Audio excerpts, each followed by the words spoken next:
Welcome back students.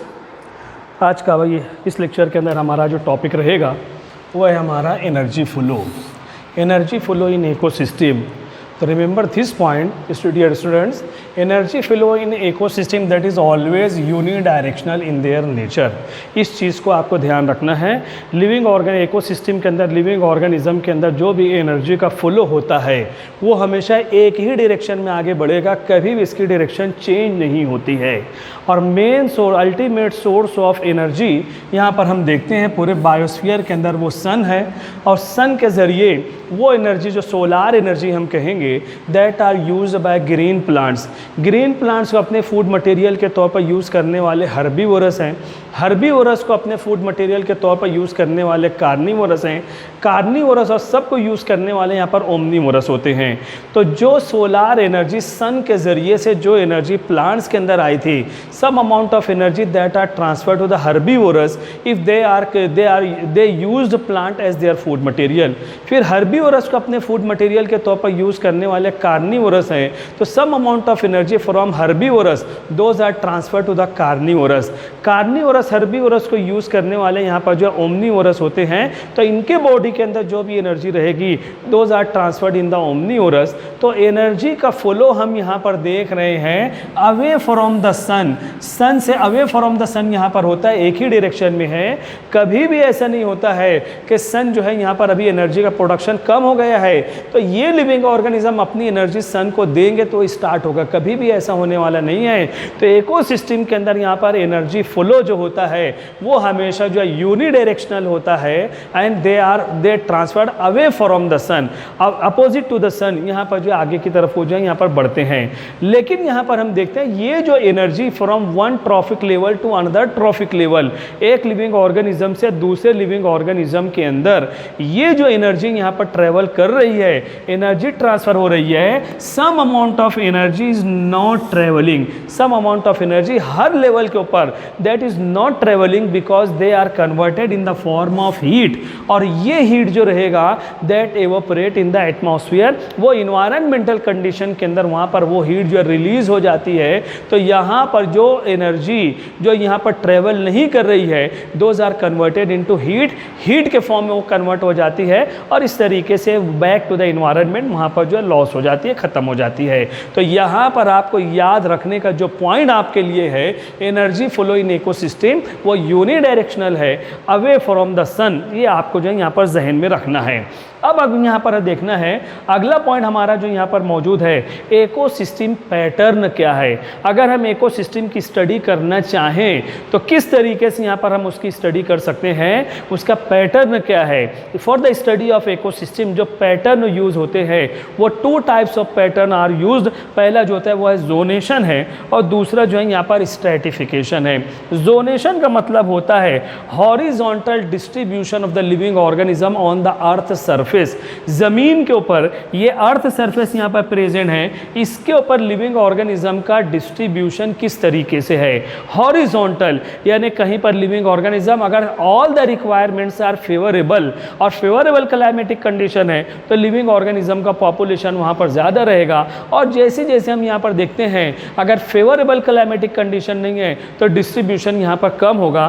For example जैसे यहाँ पर ये अर्थ सरफेस के ऊपर ये ऐसी जगह बताई गई यहाँ पर पॉपुलेशन बहुत ज़्यादा है, डिस्ट्रीब्यूशन ज़मीन का ये पूरा का पूरा एरिया, ये ऐसा जोन है, ये ऐसा एरिया यहाँ पर बना है जहाँ पर लिविंग ऑर्गेनिज्म जो रहेंगे उनका डिस्ट्रीब्यूशन यहाँ पर जो है बहुत ज़्यादा ह्यूज डिस्ट्रीब्यूशन है। इसी तरीके से हम देखते हैं यहाँ पर कम है, यहाँ पर आ जाते हैं और कम हो जाता है, बहुत दूर दूर लिविंग ऑर्गेनिज्म यहाँ पर मौजूद होते हैं। तो horizontal distribution of the living organism on the earth surface that must be called as zonation, इसको जो है यहाँ पर कहा जाएगा। तो ह्यूज पॉपुलेशन है, उससे कम पॉपुलेशन, उससे कम पॉपुलेशन है, तो ये जो यहाँ पर horizontal distribution of the living organism on the earth surface, ये जो पैटर्न होता है that pattern is called as zonation. उसके बाद यहाँ पर दूसरा जो मेथड होता है stratification, vertical distribution of living organism. Organism. Vertical distribution of living organism जो होता है, living organism that are distributed on the basis of their height, उनके हाइट की बुनियाद पर अगर यहाँ पर डिस्ट्रीब्यूशन करते हैं, बहुत स्मॉल साइज लिविंग ऑर्गेनिज्म है, medium size of living organism है और हाइटेड यहाँ पर लिविंग ऑर्गेनिज्म है, तो अगर यहाँ पर हाइट के बेस पर यहाँ पर अगर डिस्ट्रीब्यूशन किया जाए तो that must be called as stratification कहेंगे। फॉर एग्जांपल स्ट्रैटिफिकेशन का अगर हम यहाँ पर प्लांट्स ले लेते हैं, प्लांट के अंदर हाइट के बेस पर 3 types of plants are present. जो स्मॉल साइज ऑफ प्लांट्स यहाँ पर जो प्रेजेंट होते हैं, जो यहाँ पर हम उसको हर्ब कहते हैं, कुछ मीडियम साइज के प्लांट्स यहाँ पर होते हैं, कुछ लार्ज ट्री यहाँ पर जो है पाए जाते हैं। इस तरीके से हम यहाँ पर देखते हैं, ये जो यहाँ पर हर्बेशियस प्लांट बॉडी है, ये जो है शरब है और ये जो है यहाँ पर ट्री होते हैं। On the basis of their height जो भी डिस्ट्रीब्यूशन यहाँ पर किया जाएगा, that distribution that must be called as stratification. इस तरीके से बच्चों हमारे सामने यहाँ पर आता है इकोसिस्टम का पैटर्न जो है स्टडी करने का जो तरीका है, 2 मेथड यहाँ पर रहेंगे, जोनेशन और स्ट्रैटिफिकेशन। हॉरिजॉन्टल डिस्ट्रीब्यूशन जोनेशन है, हाइट के बेस पर वर्टिकल डिस्ट्रीब्यूशन किया जाएगा, बिल्कुल ईजी है, उसको कहा जाएगा यहाँ पर that must be called as stratification यहाँ पर जो है कहा जाएगा।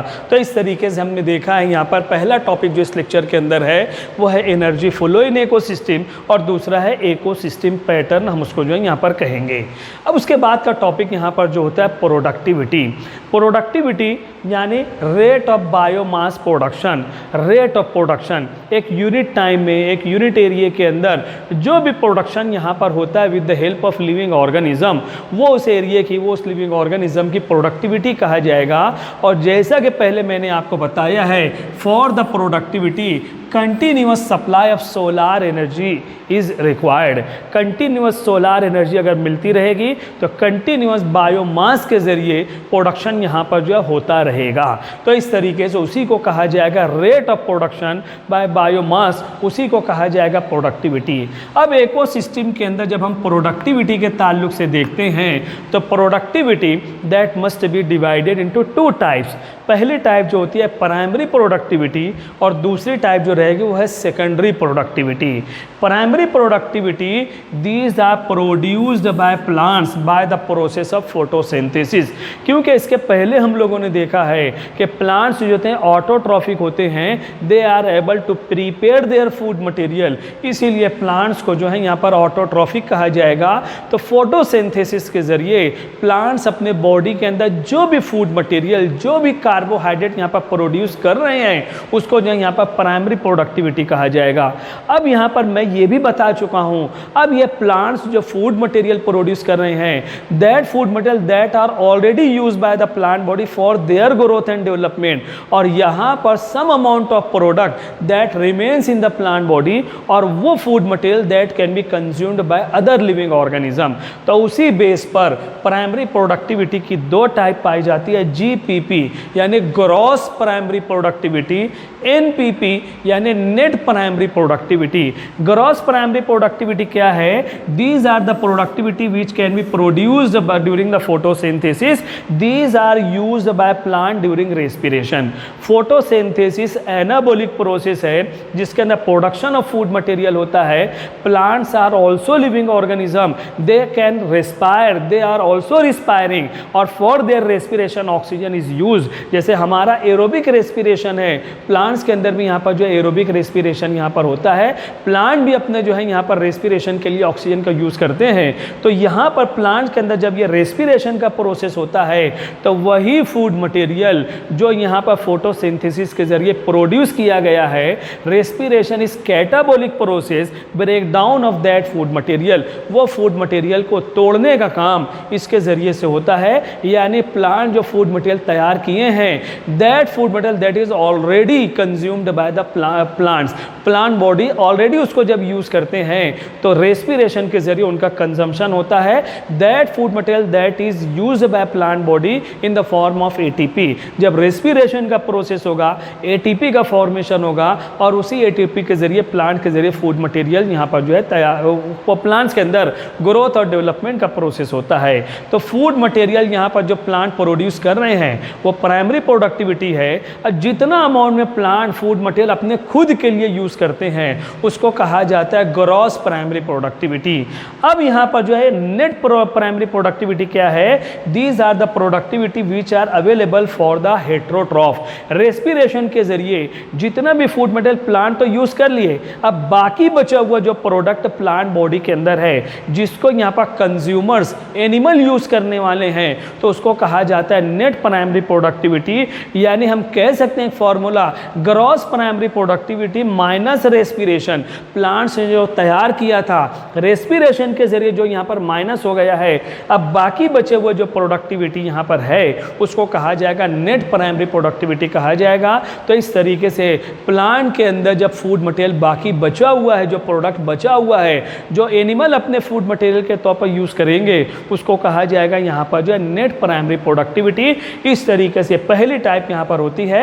उसके बाद यहाँ पर हम देखते हैं सेकेंडरी प्रोडक्टिविटी क्या है। Secondary productivity that must be related with the animals. आप इसका स्क्रीनशॉट ले लो, फिर उसके बाद मैं आपको एक्सप्लेन करता हूँ।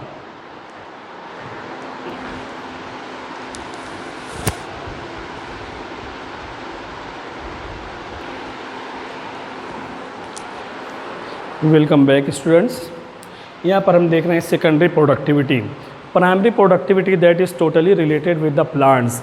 प्लांट ने जो प्रोड्यूस किया है फोटोसिंथेसिस के ज़रिए उसको ग्रॉस प्राइमरी प्रोडक्टिविटी कहा जाएगा। और उसके बाद प्लांट अपने सेल्फ जो यहाँ पर यूज़ कर ले रहे हैं वो जो है ग्रॉस प्राइमरी प्रोडक्टिविटी है।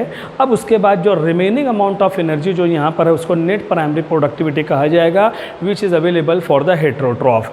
अब हेट्रोट्रॉफ से रिलेटेड जो भी प्रोडक्टिविटी यहाँ पर होती है उसको कहा जाएगा सेकेंडरी प्रोडक्टिविटी। नेट प्रोडक्टिविटी को जो है यहाँ पर जितने भी एनिमल्स हैं हर्बीवोरस, कार्निवोरस, ओमनीवोरस, वो उसको जो है यहाँ पर कंज्यूम करते हैं और उसको यूज़ करने के बाद एनिमल बॉडी के अंदर formation of new matter by the consumer. अब जब यहाँ पर हर्बीवोरस प्लांट को यूज़ करेंगे, कार्निवोरस हर्बीवोरस को यूज़ करेंगे, ओमनीवोरस सभी को यूज़ करेंगे, तो इनके बॉडी के अंदर एनिमल बॉडी के अंदर जो भी ग्रोथ और डेवलपमेंट होता है न्यू मटेरियल का फॉर्मेशन यहाँ पर पाया जाएगा। तो इसी यही formation of new material in the consumer यहाँ पर उसको कहा जाता है सेकेंडरी प्रोडक्टिविटी। यानी यहाँ पर जो है इन्हें एनिमल जो होते हैं they are totally dependent on the plant. Plant से उनको न्यूट्रिएंट्स मिलेगा, फिर उनके अंदर ग्रोथ और डेवलपमेंट जो है न्यू मटेरियल न्यू मैटर का फॉर्मेशन जब यहाँ पर होता है तो उसको कहा जाएगा that must be called as secondary productivity. इस तरीके से हमारे सामने आ जाता है प्रोडक्टिविटी प्राइमरी भी हो सकती है सेकेंडरी भी। प्लांट से रिलेटेड प्राइमरी प्रोडक्टिविटी, एनिमल से रिलेटेड सेकेंडरी प्रोडक्टिविटी। फिर यहाँ पर प्राइमरी प्रोडक्टिविटी प्लांट्स जो अपने सेल्फ यूटिलाइजेशन करेंगे उसको ग्रॉस प्राइमरी प्रोडक्टिविटी, जो एनिमल के लिए प्लांट्स के अंदर बचा हुआ उसको नेट प्राइमरी प्रोडक्टिविटी। फिर ये नेट प्राइमरी प्रोडक्टिविटी को हेट्रोट्रॉफ्स एनिमल यूज़ करने के बाद उनके बॉडी के अंदर जो भी ग्रोथ और डेवलपमेंट यहाँ पर पाया जाएगा उसी को कहा जाता है यहाँ पर सेकेंडरी प्रोडक्टिविटी के नाम से उसको जो है यहाँ पर पहचाना जाएगा। तो इस तरीके से ये हो जाता हमारा प्रोडक्टिविटी। अब यहाँ पर हमें देखना है, अगर एक जायज़ा अगर हम यहाँ पर लेते हैं तो हमारे सामने एक चीज़ जैसे क्लियर होती है कि टोटल इकोसिस्टम, पूरे इकोसिस्टम के अंदर जितने भी लिविंग ऑर्गेनिज्म होते हैं देखा जाए तो उसका बेस ऑफ इकोसिस्टम जो रहेगा वो ग्रीन प्लांट्स होते हैं। अगर प्लांट्स यहाँ पर बल्क क्वांटिटी में अवेलेबल हैं, फोटोसिंथेसिस हो रहा है, तो पूरे जितने भी लिविंग ऑर्गेनिज्म हैं वो अपने आप को सेटिस्फैक्शन जो है यहाँ पर फील करते हैं। तो वही चीज़ हमें देखना है, factors on which primary productivity depends. Plants के अंदर जो प्रोडक्शन होने वाला है उसके ऊपर what factors are present on which they are totally dependent. तो पहला फैक्टर यहाँ पर जो होता है photosynthetic ability of the plant body. कोई भी प्लांट बॉडी है अगर उसके अंदर bulk quantity of chlorophyll pigment है, फोटोसिंथेटिक पिगमेंट यहाँ पर पाए जाते हैं, all the environmental conditions are favourable, sunlight है, वाटर अवेलेबल है, कार्बन डाइऑक्साइड है, क्लोरोफिल पिगमेंट है, तो उसके अंदर अगर bulk quantity favourable climatic condition है तो उसके अंदर जब फोटोसिंथेसिस का प्रोसेस अगर फास्ट होगा तो प्राइमरी प्रोडक्शन भी यहाँ पर जो फास्ट होगा। अगर यहाँ पर ये चार फैक्टर जो फोटोसिंथेसिस के हैं, carbon dioxide, water, chlorophyll pigment, sunlight, अगर कोई एक फैक्टर यहाँ पर कम होता है तो rate of primary productivity, rate of photosynthesis वो जो है यहाँ पर मिनिमाइज हो सकता है। तो ये पहला फैक्टर होता है photosynthetic ability of the plant body. दूसरा फैक्टर जो होता है nutrients available in the soil. ज़मीन के अंदर यहाँ पर सॉइल के अंदर अंदर बहुत सारे ऑर्गेनिक इनऑर्गेनिक कंपोनेंट भी यहाँ पर पाए जाते हैं जो रॉ मटेरियल हैं प्लांट्स के ग्रोथ और डेवलपमेंट के लिए यूज़ होते हैं। अगर ये न्यूट्रिएंट सॉइल के अंदर अगर सफिशिएंट अमाउंट में है तो ऐसे सॉइल को हम कहते हैं फर्टाइल सॉइल। तो इसकी वजह से प्लांट्स के अंदर ग्रोथ और डेवलपमेंट फास्ट होगा। अगर यहाँ पर nutrients available in the soil अगर लो है तो यहाँ पर वो फर्टाइल सॉइल नहीं है, हमें यहाँ पर यूज़ ऑफ फर्टिलाइज़र को यूज़ करना पड़ेगा, न्यूट्रिएंट्स अवेलेबिलिटी को बढ़ाना पड़ेगा। और जब न्यूट्रिएंट यहाँ पर इजीली अवेलेबल रहेंगे, बल्क क्वांटिटी में अवेलेबल रहेंगे, फिर प्लांट के अंदर प्राइमरी प्रोडक्शन जो रहेगा फोटोसिंथेसिस का प्रोसेस फास्ट हो सकता है। और तीसरी चीज़ यहाँ पर जो होती है इन्वायरमेंटल फैक्टर। अगर सूटेबल क्लाइमेटिक कंडीशन है, सूटेबल इन्वायरमेंटल कंडीशन है, फेवरेबल कंडीशन है, तो यहाँ पर प्राइमरी प्रोडक्टिविटी यानी फोटोसिंथेसिस का प्रोसेस फास्ट होगा। और अगर यहाँ पर जो है इन्वायरमेंटल फैक्टर अगर सूटेबल नहीं है तो फोटोसिंथेसिस का प्रोसेस भी मिनिमाइज होगा। All the activities of the plant body that must be affected. तो देखा जाए primary productivity which is totally related with the plant body, that primary productivity that are totally dependent on these 3 factors. तो इस तरीके से यहाँ पर इतना मैं रोकता हूँ। इंशाल्लाह अगले लेक्चर में हम मिलते हैं। स्क्रीनशॉट ले लो। Thank you very much.